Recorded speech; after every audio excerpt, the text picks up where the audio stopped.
ಬಡವ ಶ್ರೀಮಂತ ಕಂದಕ ತೊಡೆದು ಹಾಕಿದವರು ದೇವರಾಜ ಅರಸು. ಬಸವನ ಬಾಗೇವಾಡಿ ಪಟ್ಟಣದ ಗಂಗಾಧರ ಲೇಔಟ್ನಲ್ಲಿರುವ ಡಿ ದೇವರಾಜ ಅರಸು ಭವನದಲ್ಲಿ ಹಮ್ಮಿಕೊಂಡ ಹಿಂದುಳಿದ ವರ್ಗಗಳ ಧೀಮಂತ ನಾಯಕ, ಭಾಗ್ಯ ಜ್ಯೋತಿ, ಸಾಮಾಜಿಕ ಪರಿವರ್ತನೆಯ ಹರಿಕಾರ ಹಾಗೂ ಕರ್ನಾಟಕ ರಾಜ್ಯದ ಮಾಜಿ ಮುಖ್ಯಮಂತ್ರಿ ದಿವಂಗತ ಡಿ ದೇವರಾಜ ಅರಸುರವರ 110ನೇ ಜನ್ಮ ದಿನಾಚರಣೆ ಕಾರ್ಯಕ್ರಮವನ್ನು ಊರಿನ ಮುಖಂಡರು, ಸರ್ಕಾರಿ ಅಧಿಕಾರಿಗಳು ಕೂಡಿಕೊಂಡು ಜ್ಯೋತಿ ಬೆಳಗಿಸುವ ಮೂಲಕ ಉದ್ಘಾಟಿಸಿದರು. ಆನಂತರ ಮಾತನಾಡಿದ ತಹಶೀಲದಾರ ಯಮನಪ್ಪ ಸೋಮನಕಟ್ಟಿ ಅವರು, ಮಾಜಿ ಮುಖ್ಯಮಂತ್ರಿ ಡಿ ದೇವರಾಜ ಅರಸುರವರು ರಾಜ್ಯದ ದೀನ ದಲಿತ ಬಡವರಿಗಾಗಿ ಜನಪರ ಕಲ್ಯಾಣ ಕಾರ್ಯಗಳನ್ನು ರೂಪಿಸಿ ಜಾರಿಗೆ ತರುವ ಮೂಲಕ ಬಿದ್ದವರನ್ನು ಮೇಲಕ್ಕೆತ್ತುವ ಕಾರ್ಯ ಮಾಡಿದರು.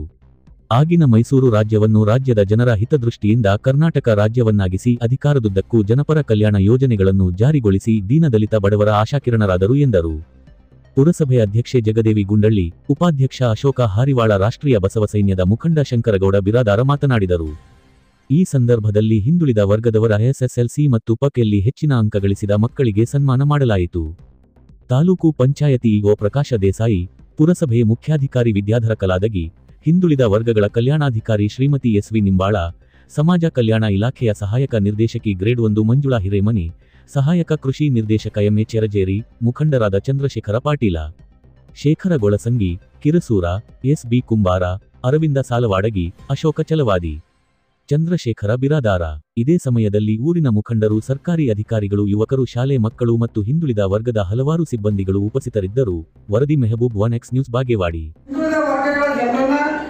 ಸಮಾಜದ ಮುಖ್ಯವಾಹಿನಿಗೆ ತರ್ತಕ್ಕಂಥ ಪ್ರಯತ್ನವನ್ನ ಮಾಡಿದ ಪರವಾಗಿ ಸನ್ಮಾನ್ಯ ಶ್ರೀ ದೇವರಾಜ ಅರಸು ಅವರನ್ನ ಹಿಂದುಳಿದ ವರ್ಗಗಳ ಧೀಮಂತ ನಾಯಕರು, ಹಿಂದುಳಿದ ವರ್ಗಗಳ ಆಶಾಕಿರಣ, ಭಾಗ್ಯಜ್ಯೋತಿ ಅಂತಕ್ಕಂಥ ಹೆಸರಿನಿಂದ ನಾವು ಇವತ್ತು ಕರೀತಾ ಇದ್ದೀವಿ. ಇವತ್ತು ಕರ್ನಾಟಕ ರಾಜ್ಯದಲ್ಲಿ ಸುಮಾರು ಸಹಸ್ರಾರು ವಿದ್ಯಾರ್ಥಿಗಳು ನಮ್ಮ ವಸತಿ ನಿಲಯದಲ್ಲಿ ಪ್ರವೇಶವನ್ನು ಪಡೆದು ಶಿಕ್ಷಣವನ್ನು ಪಡಿತಾ ಇದ್ದಾರೆ.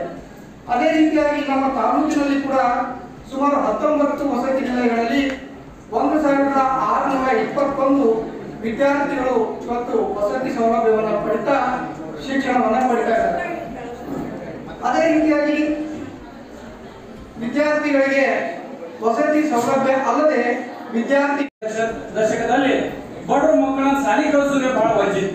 ಅಂತ ಸಂದರ್ಭದಲ್ಲಿ ಸಹಿತ ಧೀಮಂತ ನಾಯಕ ದೇವರಾಜ ಅರಸು ಅವರು ಮುಖ್ಯಮಂತ್ರಿ ಆದಂತಹ ಸಂದರ್ಭದಲ್ಲಿ ಈ ಮಕ್ಕಳಿಗೆ ಶೈಕ್ಷಣಿಕವಾಗಿ ಮುಂದೆ ಬರಲಿ, ದೀನ ದಲಿತ ಮಕ್ಕಳು, ಹಿಂದುಳಿದ ಮಕ್ಕಳು, ಬಡವರ ಮಕ್ಕಳೇನಾದ ಮುಂದೆ ಬರಲಿ ಅಂತ ಹೇಳಿ ಅವಾಗ ದೂರದೃಷ್ಟಿ ಇಟ್ಕೊಂಡ ಕೇಸಿಂದ ಅವಾಗ ಏನದ ಇವರು ಈ ಹಾಸ್ಟೆಲ್ಗಳನ್ನು ಪ್ರಾರಂಭ ಮಾಡುವ ಮೂಲಕ ಎಲ್ಲರಿಗೂ ಕೂಡ ಶೈಕ್ಷಣಿಕ ಹಕ್ಕನ್ನು ನೀಡಿದಂತಹ ಧೀಮಂತ ನಾಯಕ ಅದು ಕೂಡ ದೇವರಾಜ ಅರಸು ಅಂತ